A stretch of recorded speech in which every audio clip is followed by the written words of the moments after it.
వాళ్ళు వీళ్ళు అనేవి ఎక్కడ చూసినా రామనామమే. అంత పెద్ద ఊరేగింపు బయలుదేరి పెడుతోంది. ఆ శ్రీరాముడి యొక్క ఆదర్శ మైత్రి అవి చెప్పుకుంటున్నారు. ఎక్కడ చూసినా పతాకాలు పట్టుకున్నారు, ఇళ్ల మీద పతాకాలు వేశారు. ఆ ముందు వెడుతున్న చోట్ల అంతా ముగ్గులు పెడుతున్నారు, ముందు ఆవుల్ని నడిపిస్తున్నారు. అట్లా సంతోషంగా బయలుదేరి వెడుతుంటే అసలు ఆ కౌసల్య, సుమిత్ర, కైకేయి వీళ్ళ యొక్క ఆనందానికి అంతులేదు. రాముడు రథంలో అయోధ్యానగరానికి చేరుకున్నాడు.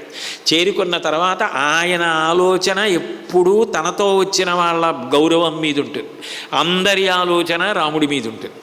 రాముడు సుగ్రీవుడు రాజు, ఆయనకి నా భవనాన్ని ఇవ్వండి అని చెప్పి తను దశరథుడి యొక్క భవనంలోకి వెడుతూ వెంటనే తగినటువంటి తల్పాలు, ఆస్తరణములు అన్నీ సిద్ధం చేయండి అని శత్రుఘ్నుణ్ణి, లక్ష్మణస్వామిని ఆదేశించి తన భవనాన్ని సుగ్రీవుడికి ఇచ్చాడు. అది రామచంద్రమూర్తి యొక్క ప్రేమ అంటే.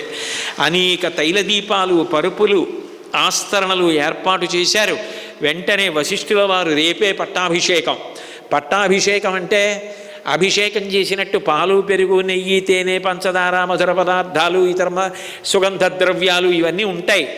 వాటితో పాటు అన్నిటికన్నా గొప్ప విషయం ఏంటంటే ఈ భూమండలం మీద ప్రవహిస్తున్నటువంటి గొప్ప గొప్ప నదుల యొక్క జలాలన్నీ రావాలి.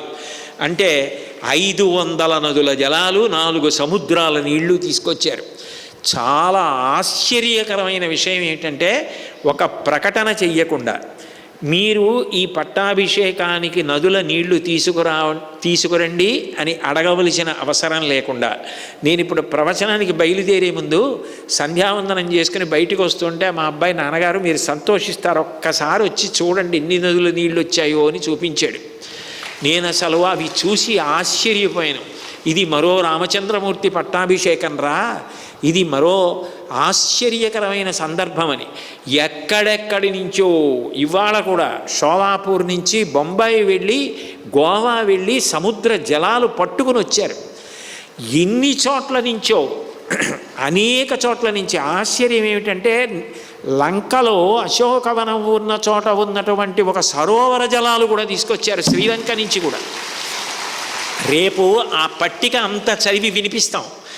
ఎన్ని నదుల జలాలు వచ్చాయో అవన్నీ రేపు ఊరిరిగింపులో తీసుకొస్తాం. అందరూ పట్టుకుని తీసుకొస్తారు.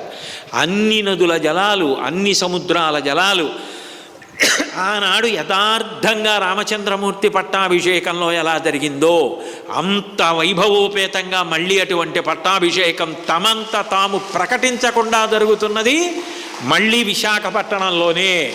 అయోధ్యలో ఇంకా వానరుల్ని పంపించి తీసుకొచ్చారు. ఇక్కడ అది కాదు, మారామయ్య పట్టాభిషేకమని ఎంతంత దూరాల నుంచో పట్టాభిషేకానికి వేళైపోతోందని ఇవాళ షోలాపూర్ నుంచి మా రాజా అనేక నదుల జలాలు, సముద్ర జలాలు తీసుకుని పొద్దున్న విమానం దిగాడు. ఎంతమందో కాంచి, కామకోటి పీఠ సంబంధించినటువంటి వారు కంపా నదీ జలాల్ని కూడా పంపించారు.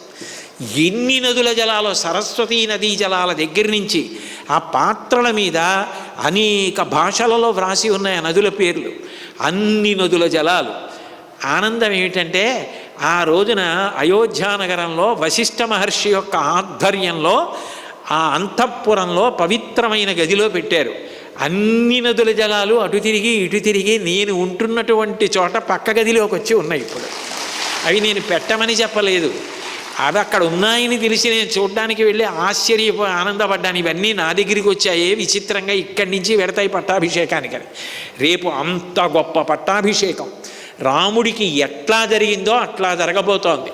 వశిష్ఠ మహర్షి, మార్కండేయుడు, జాబాలి, కాశ్యపుడు, గౌతముడు, ఎటువంటి విద్వాంసులు అటువంటి విద్వాంసులు బయలుదేరి వచ్చారు పట్టాభిషేకం చేయడానికి. కాబట్టి అంత గొప్ప పట్టాభిషేకం జరుగుతుంది రేపు. జాంబవంతుడు, హనుమంతుడు, వేగదర్శి, గవయుడు, వృషభుడు వీళ్ళు 4 సముద్రాల జలాలు, 500 నదుల పవిత్ర జలాలు కలశలలో నింపి తీసుకొచ్చారు. విశేషం ఏమిటంటే సుషేనుడు రత్నఖచితమైనటువంటి ఒక బంగారు కలశంలో తూర్పు సముద్ర జలాలు తీసుకొచ్చాడు. అలాగే వృషభుడు దక్షిణ సముద్రం నుంచి జలాలు తీసుకొస్తూ ఎర్రటి చందనపు ఆకులతో ఉన్న కొమ్మని కప్పి తీసుకొచ్చాడు. రేపు కూడా దక్షిణ సముద్రం, హిందూ మహాసముద్ర జలాలు వచ్చాయి. ఆ హిందూ మహాసముద్ర జలాల్ని కలసలో తీసుకొచ్చేటప్పుడు ఎర్రచందనపు చెట్టు ఆకులు కప్పి తీస్తున్నారు.